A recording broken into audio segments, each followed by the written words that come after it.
히브리서 13장 12절에서 16절 말씀. 제가 가진 성경은 신약 성경 369페이지, 369페이지입니다.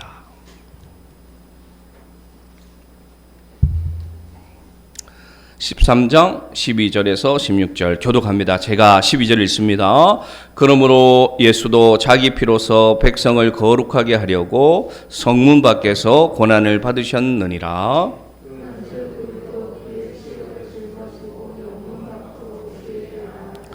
우리가 여기에는 영원한 도성이 없으므로 장차 올 것을 찾나니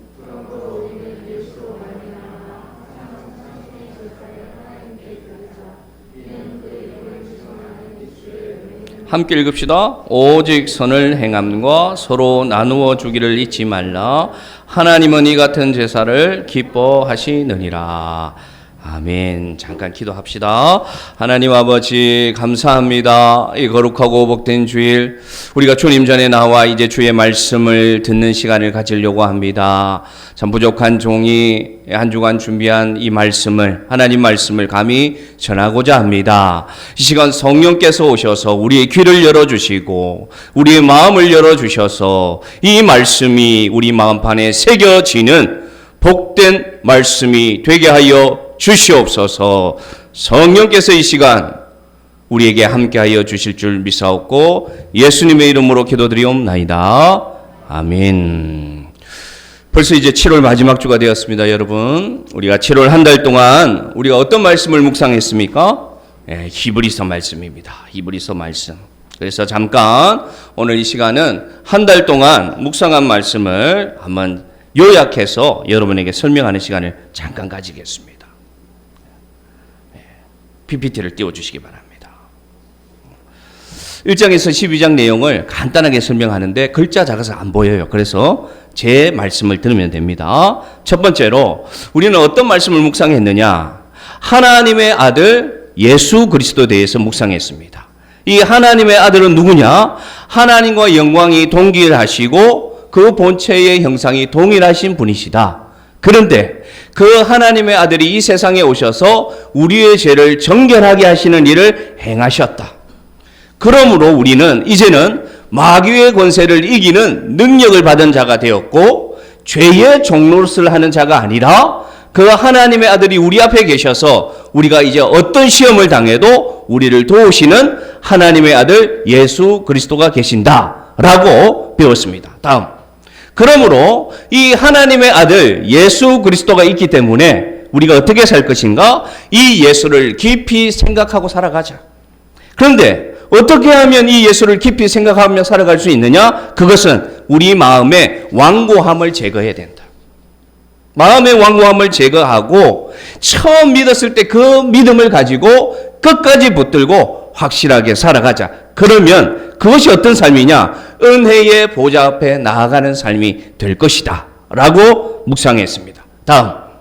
그러므로 이 하나님의 아들 예수 그리스도는 우리 죄를 정케하여 주셔서 이제는 영원한 대제사장이 되셔서 하나님 보좌 우편에 지금 앉아 계시는데 그가 어떻게 영원한 대제사장이 되어주셨느냐? 자기의 피로 영원한 속죄를 드림으로 단번에 우리의 모든 죄를 담당하시고 대제사장이 되어주셨는데 그 이유는 뭐냐?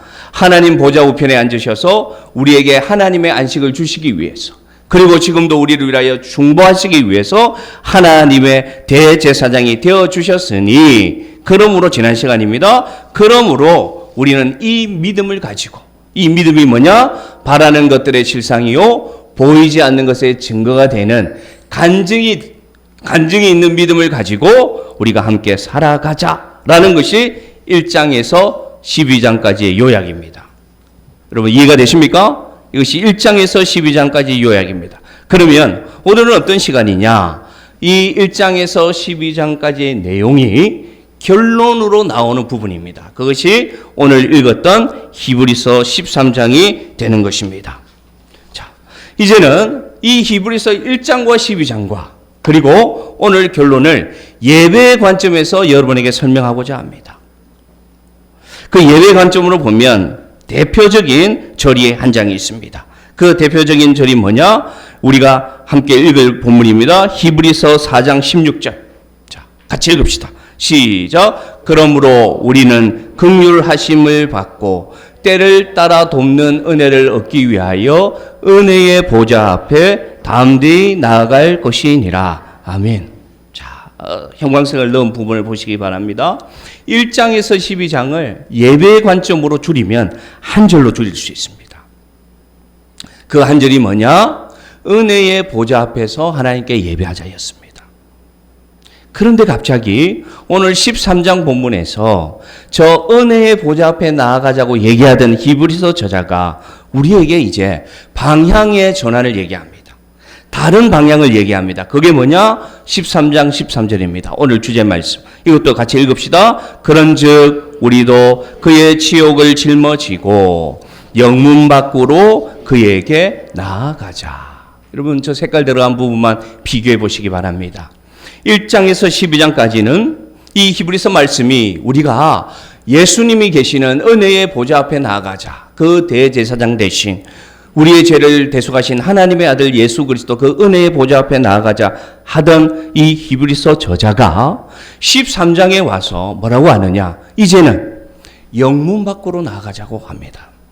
그래서 이 내용을 간략히 여러분에게 설명한다면 은혜의 보좌 앞에 나아가자는 것은 안으로의 예배를 말합니다.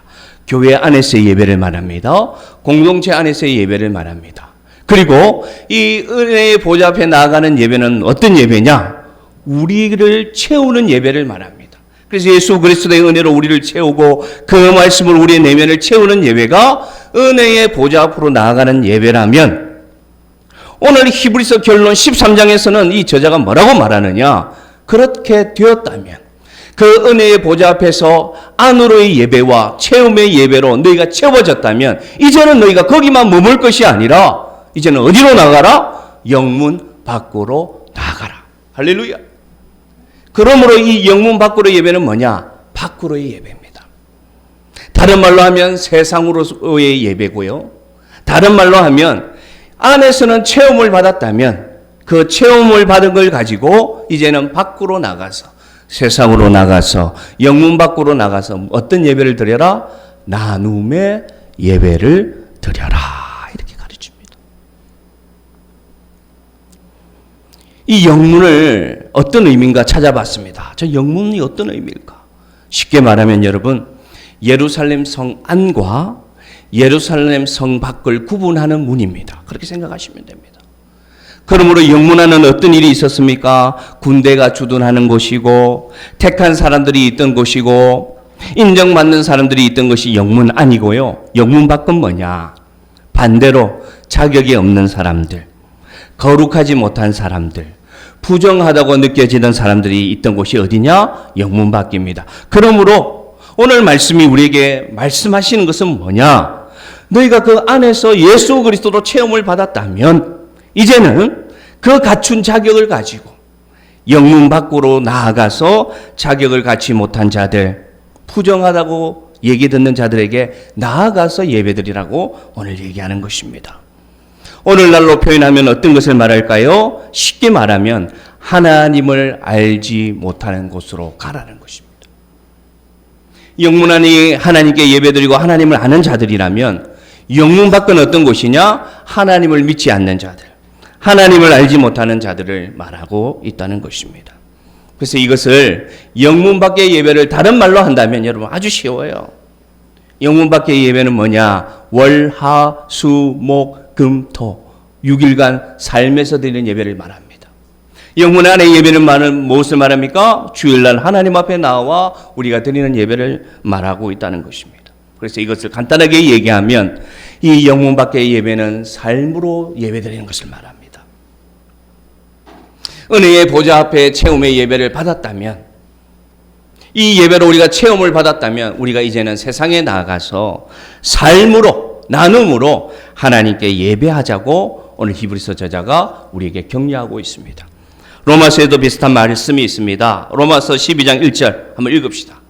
이 로마서 구조와 아주 비슷하죠. 11장까지는 로마서는 믿음을 말합니다. 그러고 나서 12장 1절 결론부를 시작하면서 똑같이 히브리서 저자하고 아주 유사하게 우리를 격려합니다. 이 말씀도 읽읍시다. 그러므로 형제들아 내가 하나님의 모든 자비하심으로 너희를 권하노니 너희 몸을 하나님이 기뻐하시는 거룩한 산제물로 드리라. 그 다음 보십시오. 이는 뭡니까? 너희가 드릴 영적 예배니라. 아멘. 예배라고 합니다. 우리의 몸을 세상에서 거룩하게 구별하여 드리는 것을 하나님이 예배로 받으신다는 것입니다. 교회 안에 있으면, 공동체 안에 있으면 하나님 앞에 드리는 것이 예배가 아니라 삶에서 드리는 내 몸으로, 내 삶으로 드리는 것이 바로 예배라고 오늘 우리에게 얘기합니다. 그러면 한 단계 더 들어가서 이 삶의 예배, 다른 말로 나눔의 예배, 다른 말로 영문 밖의 예배는 어떤 예배를 말할까? 여러분 궁금하시죠? 어떤 예배를 하나님은 우리가 이 세상에서 드릴 예배로 받으실까? 오늘 히브리서는 두 가지를 얘기합니다. 그 예배의 형태를. 그 두 가지가 하나는 찬송의 제사라고 얘기합니다. 찬송의 제사. 또 하나는 뭐라고 얘기하느냐? 선한 일과 나눔의 제사라고 얘기합니다. 다시 얘기합니다. 우리가 삶에서 하나님께 예배드리고 제사 드리는데 히브리서는 두 가지를 얘기합니다. 하나는 찬송으로 하나님께 영광 올리는 삶. 두 번째는 선한 일과 나눔의 삶을 하나님은 뭐로 받으신다? 예배로 받으신다는 것이죠. 찬송의 예배는 무엇일까요? 한번 볼까요? 히브리서 13장 15절 읽읍시다. 오늘 삶의 제사에 대해서 첫 번째로 우리에게 가르쳐 주는 것. 15절 시작. 그러므로 우리는 예수로 말미암아 항상 찬송의 제사를 하나님께 드리자.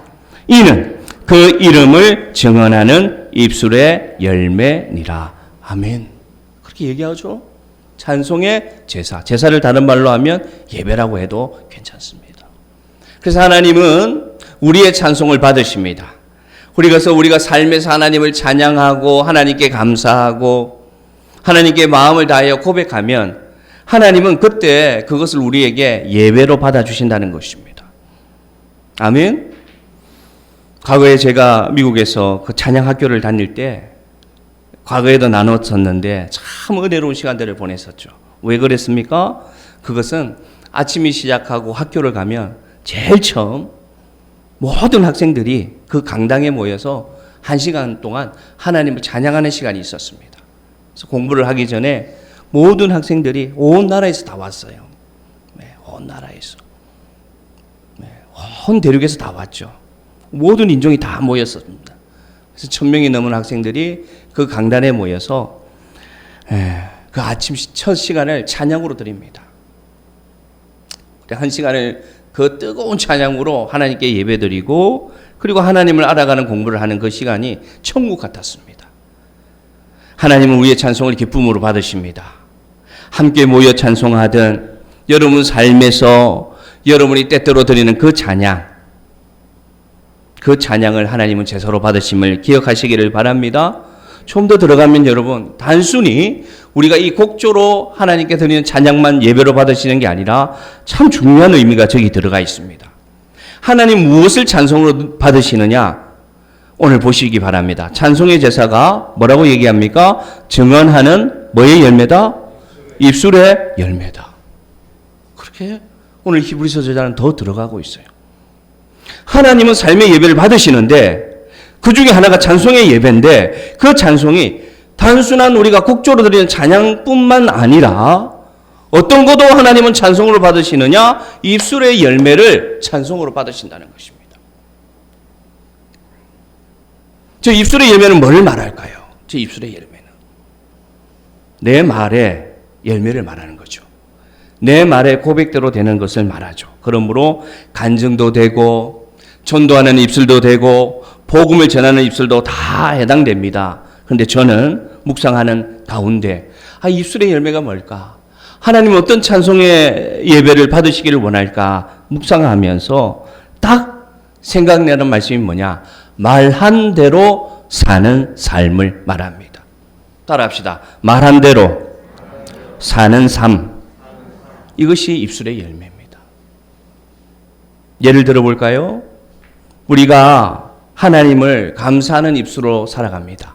그런데 세상에서 우리가 원망하고 불평하고 살아간다면 이것은 찬송의 제사가 될 수 없습니다. 오늘도 우리가 하나님께 나와서 찬양하며 그의 높으심과 그의 은혜를 입으로 고백했는데 세상에서는 저주하고 미워하고 교만한 말을 내뱉는다면 이것은 일치되지 않는 삶이죠.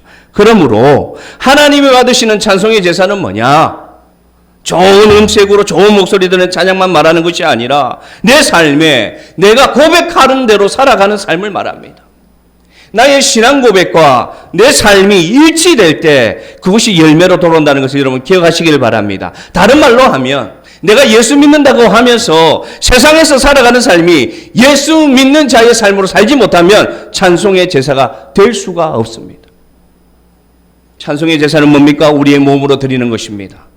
찬송의 제사는 뭡니까? 우리의 삶으로 드리는 것입니다.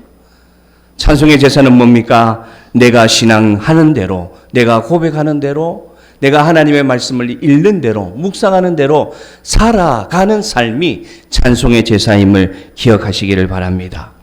간단하게 말하면 이것만 기억하시길 바랍니다. 찬송의 제사는 뭐냐? 교회 안에서의 나와 이 문을 열고 나간 교회 밖에서의 나가 일치하는 삶. 아멘? 그게 바로 찬송의 제사입니다. 이 시간 우리를 돌아봅시다. 주님은 우리에게 영문 밖으로 나가라고 합니다. 그리고 우리의 삶의 제사를 기다리십니다. 그러므로 교회 안에서의 나와 교회 밖에서의 나가 일치하는, 그래서 삶의 열매가 맺히는, 말한 대로 살아가는 삶을 사는 사랑하는 시냇가에 심은 성도 삶의 예배자들 되기를 주의 이름으로 축복합니다. 두 번째 삶의 예배는 뭐냐? 16절을 읽읍시다. 16절에 보면 두 번째 삶의 예배를 이 저자가 우리에게 설명합니다. 히브리서 13장 16절 시작. 오직 선을 행함과 서로 나누어 주기를 잊지 말라. 하나님은 이 같은 제사를 기뻐하시느니라. 한 번 더 읽읍시다. 오직 선을 행함과 서로 나누어 주기를 잊지 말라. 하나님은 이 같은 제사를 기뻐하시느니라. 아멘.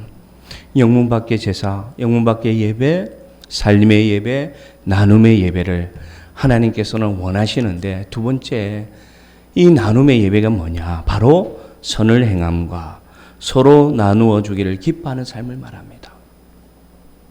쉽게 말해서 우리가 세상 가운데 선을 행하고 우리가 세상 가운데 예수님의 이름으로 나누어 주는 삶을 살면 하나님은 그 삶을 통해서 기뻐하시고 그 삶을 예배로 받아주신다는 것입니다. 이게 영문 밖의 예배입니다. 과거에 이제 직장을 그만두고 이제 신학을 준비하면서 그때가 37살이었죠. 이제 그 시간이 좀 있었습니다. 텀이 있어서 미래는 정해져 있지 않고 직장은 그만두었고 퇴직금 받은 거는 다 써가고 또 어디로 가야 될지 이렇게 참 그 시간이 있었어요. 저도 방황의 시간이죠. 어떻게 보면 기다림의 시간이었고 인내의 시간이죠. 그래서 주로 그때 어떤 일을 했냐면 우리 친구 하나랑 또 후배 하나랑 그 아내는 열심히 은행 가서 돈 버는데 저는 놀러 다녔습니다. 그래가지고 어디로 다녔느냐? 배낭 메고 산으로 막 다녔어요. 산으로 배낭 메고. 그래서 아마 경남 일대에 안 가본 산이 없을 거예요. 부산 경남 일대에. 그러던 어느 날 이제 산에 갔다가 이제 내려와서 제가 하는 일이 있었거든요. 교회에서 작은 개척 교회니까 어떤 일을 했냐면 이제 반찬을 만들면 그 반찬을 이제 봉고차에 실어가지고 이렇게 나눠주는 그 일을 했는데 그날이 이제 산에 놀러 간 날인데 그날이 반찬 나누는 날이었어요. 그래서 이제 그 봉고차에 친구들 태우고 교회 안 다니는 친구들이니까 내 지금 뭐 좀 해야 되는데 같이 갈래? 하고 같이 갔어요. 이제 반찬을 실어가지고 이제 다니면서 나눠주는 거죠. 그래서 똑똑똑 하고 문을 열어서 반찬을 나눠주면서 건강하세요 이렇게 전해주면서, 그래서 이제 몇 군데를 돕니다. 돌고 또 푸드뱅크라고 있습니다. 푸드뱅크. 기업에서 그 유통기한이 다 돼가는 음식 같은 게 나오면 뭐 제과점이나 이런 데 가서 또 그 음식을 받아서 또 이제 나눠주는, 그렇게 해서 한 바퀴를 도는데, 그때 우리 교회를 안 다니는 우리 친구가 그때 얘기를 하는 거예요. 야, 너를 보니까 내가 속으로 교회 다니는 사람들 욕 많이 했는데, 네가 지금 이렇게 하는 걸 보니까 맞는 것 같다. 좋은 것 같다. 그렇게 얘기한 그때 기억이 설교를 준비하는데 떠오르는 거예요. 그러니까 저는 그때 실업자죠. 미래도 준비되어 있지 않는 사람이었죠. 하나님께 내가 가겠다. 그래서 신학 가겠다. 그렇게 마음을 먹고 직장은 그만뒀는데 앞길이 보이지 않으니까 그냥 하루하루 살아가는 그런 실패자 같았죠. 그런데 이 작은 일, 그냥 평소에 하던 이 반찬 나누고 노숙자들 찾아가는 그 심부름이죠. 어떻게 보면 심부름. 하고 싶어서 하는 일도 어쩌면 아니었을지 모릅니다. 그 선한 일이라고 생각하고 그때 그 불신을 가졌던 친구가 인정하는 것을 볼 때 어떤 생각이 들었느냐. 이게 하나님은 우리가 이런 역할을 감당하기를 기다리시는구나. 그래서 우리가 삶에서 여러분 작은 선한 일도 여러분이 실천하면, 이상하게도 세상 사람들은요, 하나님을 알지 못하는 사람들은 누구나 할 수 있는 일을 예수 믿는 네가 했다 이렇게 생각합니다. 여러분 그런 경험 없습니까? 그러니까 내가 교회를 다니고 예수를 믿는다고 말하기 전에는 그냥 내가 하는 일을 한다고 생각하다가 내가 교회를 다니고 예수를 믿는다고 알고 난 뒤에는 이상하게 사람들은 내가 하는 일을 교회의 기준, 믿음의 기준으로 봅니다. 그래서 내가 실망스러운 일을 하면 그냥 야 너도 실망스럽다 이렇게 얘기하면 되는데 뭐라고 얘기하느냐? 야 교회 다니는 네가 그렇게 하니까 실망스럽다 이렇게 얘기합니다. 근데 내가 선한 일을 하면 어떻게 마음으로 생각하느냐? 표현하지 않아도 예수 믿는다고 하니까 저렇게 하는구나 이렇게 생각한다는 거죠. 말하지 않을 때는 그냥 내가 나쁜 일을 하면 네 나쁜 일을 했다 이렇게 생각하던 사람도 내가 예수 믿는 사람이라는 것을 밝혀지고 나면 그 다음부터는 이상하게 내가 그렇게 얘기 안 해도 나를 그런 기준으로 보지 마라고 얘기해도 그때부터 예수 믿는 사람의 하나로 우리를 본다는 거죠. 뭐냐? 진리가 있기 때문입니다. 그것이 여러분 희한하게도 그것이 하나님이 주신 세상의 질서입니다. 뭘 말하고 싶으냐? 사랑하는 성도 여러분, 여러분 삶에서 하나님의 감동이 올 때 행하는 그 작은 일이 하나님은 아주 크게 보십니다.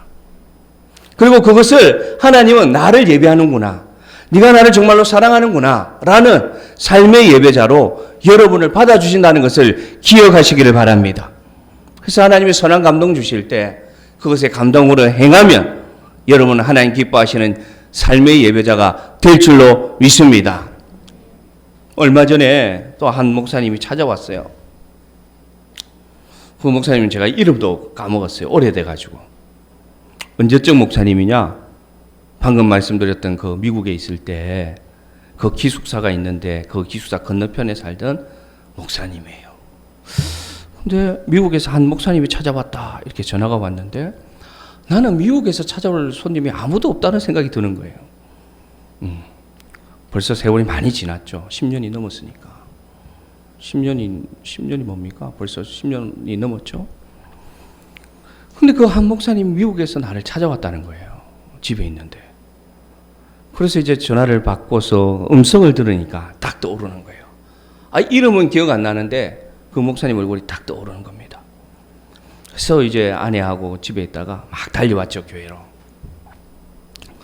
근데 이제 그 목사님이 어떻게 오셨느냐? 10년 만에 한국을 나왔답니다. 10년 만에. 10년 만에 한국을 나와서 가족하고 제주도 여행을 왔는데 부모님 모시고. 근데 내가 너무나 보고 싶다는 거지. 제가. 근데 10년간 연락을 한 번도 안 했어요. 연락처도 모르고. 10년간 연락을 한 번도 못 했어요. 근데 이 목사님이 왜 그 가족하고 여행한 그 짧은 기간 가운데 내가 제주에 있다는 얘기를 듣고 수소문을 해서 우리 교회를 연락도 없이 찾아온 거예요. 왜? 연락처가 없으니까. 그냥 찾아온 거예요. 보고 싶다고. 너무나 반가워서 두 손을 잡고 막 이야기를 나눴죠. 오래 만나지는 못했죠. 근데 이야기를 나누면서 제가 자랑으로 드리는 말씀이 아닙니다. 이해하고 들으시길 바랍니다. 그냥 말씀을 준비하는 가운데 예화로 드리는 겁니다. 저희들이 이제 유학을 마치고 이제 돌아오게 되었습니다. 그 목사님은 남아있고. 그 10년 전 일인데, 그 돌아오는 일인데 이제 물건도 있는 물건도 가재 물건도 정리하고, 그때 섬기는 교회에서 이제 또 목사님이 이사비 하라고 또 조금 주시고 해서 이제 조금 여유가 있었습니다. 근데 제 마음에 그 목사님 가정이 너무 걸리는 거예요. 그 목사님 형편이 너무 어렵고 힘들다는 게 이렇게 듣게 되었든지 아니면 대화 중에 듣게 되었든지 몰라도, 그래서 제가 기억을 못 하는데 그 목사님 얘기가, 목사님 그때 목사님이 우리 가정에 주신 그 봉투 하나가 너무나 감사했다고 얘기하는 거예요. 근데 저하고 아내는 전혀 기억이 안 나는 겁니다. 제가 그런 일을 했는지도 기억도 안 나고 얼마를 드렸는지도 기억도 안 나는데, 근데 그 목사님이 10년 동안 그걸 못 잊어서 미국에서 한국 처음 나왔는데 연락처도 없는 이 교회를 찾아와서 저를 찾아온 거예요. 그러면서 그때 목사님이 우리에게 주셨던 그 봉투 하나가 너무 감사해서 너무 보고 싶어서 오늘 찾아왔다 하는데 너무 감사하더라고요. 저도.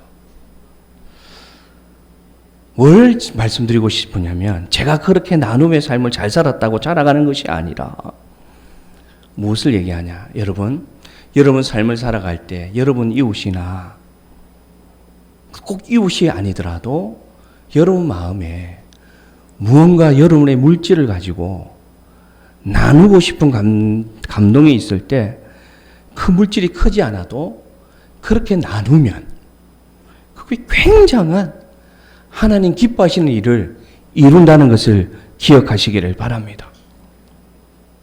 여러분 삶의 예배가 거창한 게 아닙니다.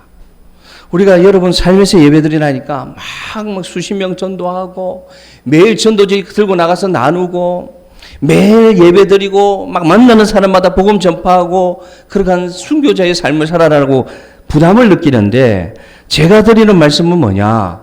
그것이 아니라 선한 일, 작은 선한 일 하라. 작은 나눔 하나로 하나님은 그것을 어떻게 받아들이시느냐? 하나님을 정말로 영광스럽게 올려드리는 삶의 예배로 받으신다는 것입니다. 기뻐하신다는 것입니다. 그래서 오늘 이 시간 여러분에게 권합니다. 사랑하는 성도 여러분, 시내가에 심은 모든 성도들이 하나님 은혜의 보좌 앞에 체험을 받았다면 그 체험을 가지고 세상에 나가서 여러분이 할 수 있는 것으로, 여러분이 나눌 수 있는 것으로 선한 일과 나눔으로 삶에서 하나님께 기쁨을 드리는 사랑하는 성도들 되기를 축복합니다. 결론적인 말씀입니다. 그러면 어떻게 하면 방금 말씀드린 이 삶의 예배가 가능할까요? 어떻게 하면 내가 찬송의 제사, 어떻게 하면 나눔의 제사를 드릴 수 있을까요? 여러분 궁금하지 않습니까? 근데 예수님이 오늘 우리에게 가르쳐 줍니다. 그 방법을 우리에게 가르쳐 줍니다. 너희가 삶의 예배, 삶의 제사를 드릴 수 있는 방법이 있다. 뭐냐? 한번 더 읽읍시다. 히브리서 13장 13절. 여기에 보면 예수님이 우리에게 팁을 주세요. 어떻게 하면 삶의 예배, 영문 밖의 예배를 드릴 수 있는지 읽읍시다. 시작. 그런즉 우리도 그의 치욕을 짊어지고 영문 밖으로 그에게 나아가자. 여러분 찾으셨습니까? 영문 밖으로 나아가는데 방법이 무엇입니까? 무엇을 가지고 나가라고 합니까? 그의 치욕을 짊어지고. 그의 치욕이 뭘까요? 문제를 한번 내봅시다. 이제 우리 성도들 히브리서 한 달간 묵상했는데 그의 치욕을 짊어진다 할 때 그 치욕은 뭘 말할까요? 한 단어로 뭘까요? 그렇죠. 십자가입니다. 십자가. 예수님이 영문 밖으로 나갈 때 뭐 지고 나갔습니까? 십자가 짊어지고 나갔잖아요. 간단해요. 그러면 영문 밖으로 나갈 때 어떠면 삶의 예배를 드릴 수 있느냐? 우리도 예수님처럼 십자가를 지고 나아가면 우리는 삶의 제사를 드릴 수 있는 자가 된다는 것입니다. 그 십자가를 지고 주님은 영문 밖으로 나아가셔 가장 절망이 있는 골고다, 뜻이 해골입니다. 해골.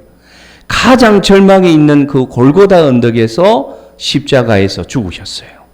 그러면 오늘 영문 밖으로 우리에게 나아가라고 도전하는 이 말씀은 뭐냐? 우리도 그 예수님이 그 절망의 땅으로 간 것처럼, 그래서 병에 의해서 예배 못 드리고 죄 때문에 하나님 앞에 예배드리고 인생의 여러 가지 실패 때문에 하나님께 예배드리는 그 절망의 자리에 우리도 예수님의 십자가를 짊어지고 무겁지만 힘들지만 나아가서 살아가면, 십자가를 감당하는 삶을 살아가면 우리는 하나님 앞에 찬송의 제사와 나눔의 제사를 드리는 자로 살 수 있다는 것입니다. 아멘. 그래서 내 삶에 나에게 주어진 십자가를 감당해서 살아가면 거창하게 앞에 거 다 생략하더라도 어떻게 하면 우리가 삶의 제사를 드릴 수 있고 삶의 예배자로 살 수 있느냐? 하나님이 나에게 허락한 십자가가 누군가에게는 다 있습니다. 우리 모두에게는 믿음을 지키기 위해서 우리가 간직해야 될 고통, 아픔, 인내, 그 모든 것이 십자가입니다. 믿음을 지키기 위해서. 그래서 그 십자가 던져버리지 말고 그 십자가를 짊어지고 살아가면 하나님께서 감동을 주실 때 삶의 제사를 드리고 찬양의 제사도 드리고 나눔의 제사도 드릴 수 있다고 우리에게 가르쳐주고 있다는 것입니다.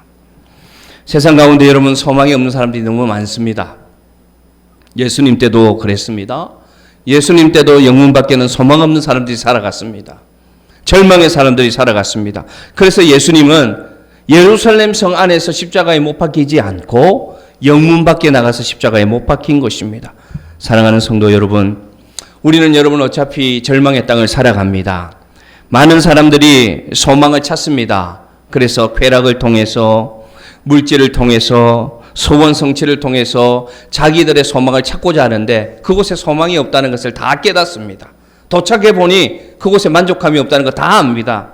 그러므로 우리가 나가서 그 소망 없는 땅에 나가서 우리가 소망 있는 사람임을 보여주시기를 바랍니다. 그 소망을 십자가를 감당하는 삶으로 보여주시기를 바랍니다. 나 이렇게 힘들어도, 나 이렇게 고난이 있어도, 아픔이 있어도 내가 예수 믿으니까 이렇게 살아갈 수 있다. 나를 봐, 내가 소망이 있지 않니? 나는 영원한 것을 바라보지 않니? 나는 천국을 바라보고 오늘도 감사하고 있지 않니? 라는 것을 보여줄 때 세상이 변화될 줄로 믿고 하나님이 그 예배를 받으실 줄로 믿습니다. 말씀 마치겠습니다. 표정들이 앉아서 빨리 마치겠습니다. 세 가지입니다, 여러분. 기억하시기 바랍니다. 십자가를 감당하는 삶은 뭐냐? 마지막 PPT. 순종의 십자가, 인내의 십자가, 맡김의 십자가. 지난주 말씀이에요. 그래서 내 삶에 방주를 짓던 노예의 심정으로 순종의 십자가를 감당하시기를 바랍니다. 텐트 치고 거두고 살아갔던 아브라함처럼 이 세상 가운데 인내의 십자가를 감당하는 성도들 되기를 바랍니다. 갈대 상자에 모세를 담아서 그 미래가 어떻게 될지 모르는 아이를 하나님께 맡겼던 그 모세 부모의 신앙처럼 여러분이 맡김의 십자가를 감당해서 살아가면 우리는 영문 밖에서 기다리고 계시는, 지금도 세상에서 손을 벌리고 여러분이 오기를 기다리는 예수님이 계십니다. 그곳에 예수님이 너희도 나처럼 살아가렴 하고 초대하고 있습니다. 그래서 삶의 예배, 영문 밖의 예배를 성공하는, 기뻐하시는 사랑스러운 시냇가의 10원 성도 되기를 주의 이름으로 축복합니다. 찬양 드리겠습니다.